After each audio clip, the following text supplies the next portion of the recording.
you, Chair. Thank you, ladies and gentlemen. Thanks to the IDSA for inviting me. You know, in military special forces, there's always a rule that the last stay through the selection process. So thank you all for staying so long. I was waiting to see who would actually last it out. I'm gonna try to keep it short, but please feel provoked and try to ask me as many questions as you like later. Talking about the impact of terrorism and organized crime on Asian economies, I'm going to look specifically at the issue of cross-border terrorism. And the reason is straightforward. I do feel this is the gravest terrorist threat that we face. Yes, there is the Naxal problem, there are insurgencies in the northeast, but really when it comes down to it, we have what some might call a rogue state next door to us, armed with nuclear weapons, that pushes terrorists across international boundaries as a matter of policy. And that, I think, puts Pakistan in a very different category of threat. So what are my key arguments? Well, I would say that first of all, terrorism against India, terrorism as that we saw in Mumbai, for instance, is prompted by Indian economic growth. And this is, it's important to understand the implications of this. All of us would agree that India is going to rise, where the rate of the rise may differ, but it's going to be determined by our economic growth. And as we rise, we are going to present a more tempting target for terrorists to hit, for Pakistan, for the Pakistani ISI to hit specifically. And therefore, there is going to be no way to escape this reality. It's not going to be sorted out by development. That's my second point. The key problem, the core issue, so to speak, is Pakistani export of militancy. It is not Indian poverty. We cannot say that the Mumbai terrorist attacks occurred because of poverty in India.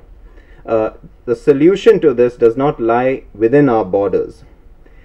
My third point is that a failure to respond aggressively to terrorist attacks harms investor confidence in India. Yes, we get some praise internationally, you know, we're congratulated for our statesmanly restraint, but ultimately this is self-defeating. We need to develop a dual focus on internal and external responses. And what those are, I'm going to discuss in a minute. Now, to start with, Pakistan has done a very smart move. Since the 1990s, it has triangulated terrorism with nuclear deterrence and political dialogue. And by this, it has ensured that it has a shield to protect itself against India. That's the nuclear deterrent. It has a sword to stab India. Okay, that is terrorism. But it also has a spear or a javelin to hurl deep at India and try to gain long-term, long-range strategic benefits. And that is the political dialogue aspect. So these three elements coming together form the cornerstones, the three cornerstones of Pakistan's proxy war against us. And this really started after the 1991 reforms. We all know that Pakistan was supporting terrorism in Indian territory well before, right? The Naga insurgency, the Mizo insurgency, and then in the 1980s, I'm sure most of us have at least heard of the Khalistan problem. Okay, which was entirely supported or abetted by Pakistan. Yes, the roots lay within India, but eventually by 1998 at the latest, Operation Black Thunder, it was a Pakistan-supported cross-border terrorist movement. But after 1991, the Pakistani ISI took note of our economic reforms, understood that we were going to grow and become a major power, and they developed a plan for carrying out urban terrorist attacks in India. Now, this was unprecedented. This had not happened before, all right? Previously, Pakistani terrorism on Indian soil had focused on rural communities near the borders, what international policymakers and the media would not really focus on. But from 1991, they start venturing into what will gain media attention. They start getting much more classical, if you will allow me to use the expression, when it comes to terrorism. They want an impact. And the idea is particularly to have an impact on the West.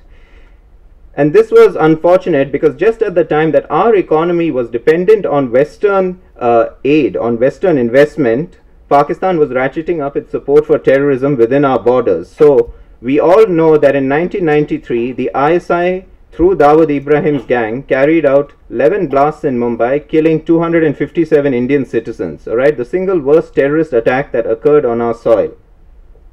What should have been considered as an act of war was not responded to because we were held back, and we were held back by our own lack of military capability to respond, plus Western pressure.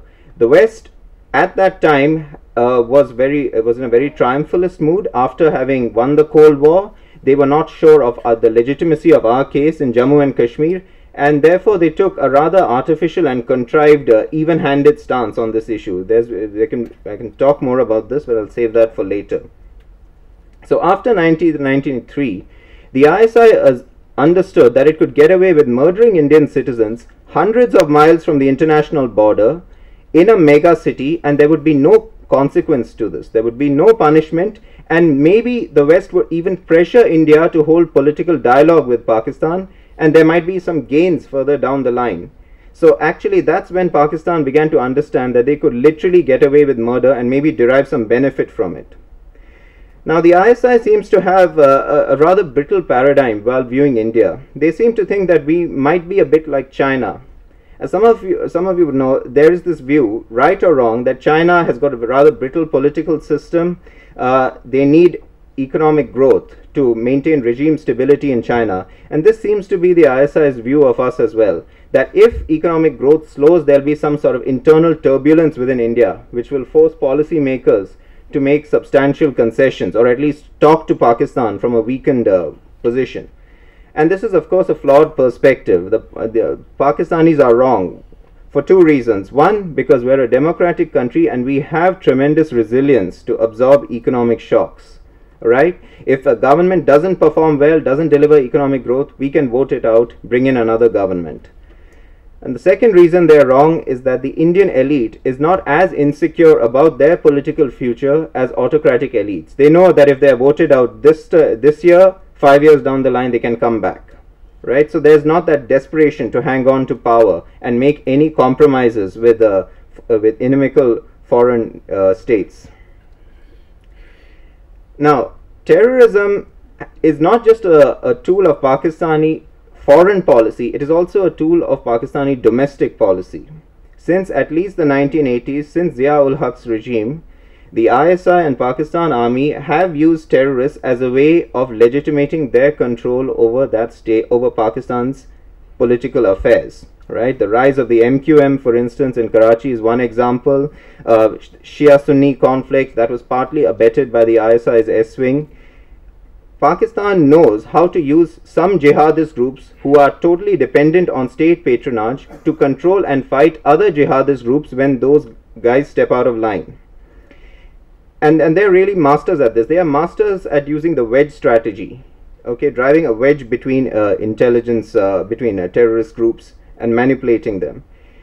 The Pakistan Army itself, meanwhile, has been heavily involved in drug trafficking since the 1980s, and there have been Pakistani writers who've commented on this. Even lately there was a book by Gretchen Peters on this subject. It's called Seeds of Terror. And this corruption, this involvement in the narco trade, really in the Afghan heroin trade, really went up to the level of the Pakistani president's office. At least that's how it looked on some occasions in the 1980s. So the Pakistani army has understood how to use terrorists to distract public attention from the army's own crippling effect on Pakistan's economy. We are just incidental victims. We are collateral victims in this process. All right, Jammu and Kashmir, all the rest of it, the India-Pak conflict, none of this is relevant. The real problem is Pakistan's own internal instability, which it is exporting in our direction as well as towards Afghanistan on the other side. What's the latest? What's the situation now? Well, with the withdrawal of US and international forces from Afghanistan, the drug economy is growing. By 2013, Pakistani drug trade had a turnover of 280 billion rupees. This drug money is also allowing the ISI, after the Mumbai attacks 2008, to start sponsoring or assisting efforts of indigenous Indian terrorist groups like the Indian Mujahideen to carry out attacks, or at least prepare for attacks in India which cannot be directly traced to Pakistan. So it ensures plausible deniability to a greater extent. The ISI is working according to a long-term plan. In the long run, the costs of terrorism, the indirect costs, are 20 to 30 times greater than the direct costs. So their objective is really to bleed us, and there's nothing to suggest that they will not succeed if we do not fight back. Let's quickly do a cost-benefit analysis of where this policy has taken Pakistan so far. In 1993, the Mumbai blast, worst terrorist attack in India in terms of human losses, led to economic damage to the tune of 270 million rupees. But Mumbai 2008 was far worse, 5 billion rupees in damage. Alright? Pakistan suffered nothing, no direct costs as a result of this. The stock market in Mumbai did well after the 2008 attacks, but investor confidence in the longer term was still harmed by the inadequate response of our security forces. And unfortunately, we just cannot escape the fact that we did look rather inept when the international TV crews showed our security forces struggling valiantly, but still struggling to rescue foreign tourists who were trapped in hotels in Mumbai. That was exactly what the ISI wanted. The Lashkar-e-Taiba itself is thought to have spent at least a minimum of 2.5 million rupees on the attack. But let's look at the indirect costs of that supporting terrorism have posed to Pakistan as a whole and ask, why are they doing this? Right? It has been estimated that the cost of supporting terrorism to Pakistan over a 12-year period has been 8.26 trillion rupees. Why are they adopting this self-defeating policy? Well, I would suggest it has been partly because of the cost has been outsourced or externalized to Pakistani civilian society. The military is still sitting pretty. It has not yet had to bear the direct costs. Now for the first time they're starting to suffer with the Peshawar school attack. Until then, they could be sure that it would be civilians who would suffer, and we know that they see the civilians as basically a lower form of life than the military. That's a result of the colonial legacy. The army has persisted with this course because of historical overindulgence by the West, and I'll talk about that in the Q&A if anyone would like to take me up on it. The final point, what are our options? One would be the massive destabilization of Pakistan, but that is not feasible for a number of reasons. Among others, it would hurt our economy. So first, we need to strengthen ourselves domestically. We need to strengthen our police forces and our security forces. The National Security Guards, for instance, could do with significant improvements in manpower budget. They've already had some after 26/11, but we must continue to support them. The economic relationship which we have with the West must be ruthlessly leveraged to isolate Pakistan, to ensure that the West does not artificially bracket India and Pakistan together, but understands that the problem is cross-border terrorism emanating from Pakistan. It is not the Kashmir problem, nor is it India's domestic politics. And lastly, we must build up capabilities to carry out covert action against terrorist groups based in Pakistan and hit them hard on their own turf. Thank you very much.